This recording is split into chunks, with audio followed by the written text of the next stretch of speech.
From the first time she set foot in San Francisco in 1970 to right now, our next guest has had an incredible impact on the Bay Area, but specifically all over California. Welcome, Senator Carole Migden.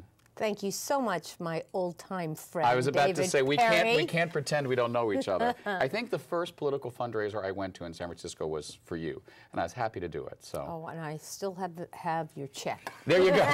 That's why I've got money in my account. It never got cashed. You didn't need it. Listen, for those people who don't know your rich history with the Bay Area and California in general, take us through from 1970, founding of nonprofits, running for office, state senate. Yeah, I came to San Francisco, worked in the Haight-Ashbury Medical Clinic, went on to get a degree in psychology from San Francisco State, met Harvey Milk during that time, and I was part of a very politicized 60s generation, so we were predisposed for political involvement. And when Harvey was killed, I became very motivated and involved in gay politics and city politics. I went on to be San Francisco Democratic Party chair through the 80s. I ran for the Board of Supervisors and was very privileged to have won. Moved to the California State Assembly when Willie Brown became the mayor of San Francisco. From there to a state constitutional office, tax collector, sort of, and a state senator, and I feel very proud and privileged to have represented the people of San Francisco, our values, as well as the larger California, the greatest state in the nation, the biggest state in the nation, California, and have felt like particularly have had a strong impact on some of the legislation, I think, that supports and justifies our move towards same-sex marriage. Well, you know, you raise a good point. I mean, you say that your generation was predisposed to political activism. I mean, it was and is the generation of Harvey Milk and a whole lot of people who came west to come out and make a difference. What was your coming out story? What part of that period saw you come out of the closet? Well, I came here with a gentleman and was with him for a few years. And again, we were human rights activists. They used to boycott grapes at Safeway and other things. And as I was exploring my degree in psychology, I took a course at San Francisco State. There was a very dynamic lesbian professor. I think I always had inklings. It wasn't timely, and it urged and gave me courage to come out and be myself. And in the very beginning, worked with Women's Defense Committee work. And I don't know if your viewers realize that a lot of the women institutions that we value were really founded by lesbians, and maybe the front people weren't lesbians, the spokespeople, but the verve and the movement and the politicalization. So I am been very proud, particularly to note the President of the United States filed an amicus brief to the United States Supreme Court asking them to overturn DOMA and support the gay community's efforts on Prop 8, because there is a body of law in California that verifies that Californians are in favor of same-sex marriage. Right. So without the work that you and a lot of other people laid the groundwork for back in the 70s, we wouldn't be where we are now before the Supreme Court. I mean, I'm legally married in that weird way that so many same-sex couples in California are. We took advantage of a law, then it got rescinded. Right. I feel, you know, as someone from the South, it is the very definition of separate but equal. We would never have thought, as a gay couple, that we'd be arguing before the Supreme Court and that the tide would have turned. When you first came to San Francisco, was the idea of same-sex marriage even considered or on your plate? No, and we must remember, too, that at that time, when we were activists, the gay community was experiencing problems with being rounded up by police officers on the streets and gay clubs being raided. Yeah. And this was pre-HIV. And frankly, you know, and we live and we continue to live with the devastation of HIV that took over, as it would, a lot of what might have been other kinds of political pursuits. It's still a remaining problem, by the way. I just want to say anecdotally, with young men zero converting, so more work has to be done. Yeah, and we'll come back and talk about that. Yes, we will. And so I realized, having run nonprofits, and I had an opportunity then to get Harvey Milk to help me get a program I ran called Operation Concern into the United Way, met him, got politicized, got re-energized. And I realized I could have a big impact and get things done on a larger level, and there was a need. Right. And our brothers were ill, and women stepped forward. Well, you know, it's interesting you say that. I mean, you came to San Francisco in the 1970s. I came here in 1986. And I remember the Castro was a very different place. You know, now, yeah, you see a lot of young men and women having a great time. And I wonder if they have any idea what it was like for a 23-year-old boy to walk through the Castro in 1986 and see for rent signs, because apartments were being vacated because men were dying. I mean, 10,000 men died in the 94114. No question. And I also don't think they understand how important the women's community was. I mean, we were too busy dealing with our gay men friends who were sick or dying or scared to death. It was the women who were baking bread and helping us and founding nonprofits. That's what made the bridge. Yeah. You know, if there was a baby silver lining, it was that it brought women and men together. Because before that, not so much, do you think? Not at all. I mean, I think separate but equal lives, separate paths.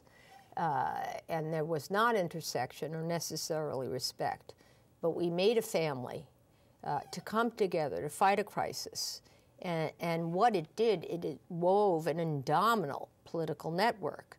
Because the other thing to remember about lesbian gays as a community is we're adult voters. And there isn't a dilution.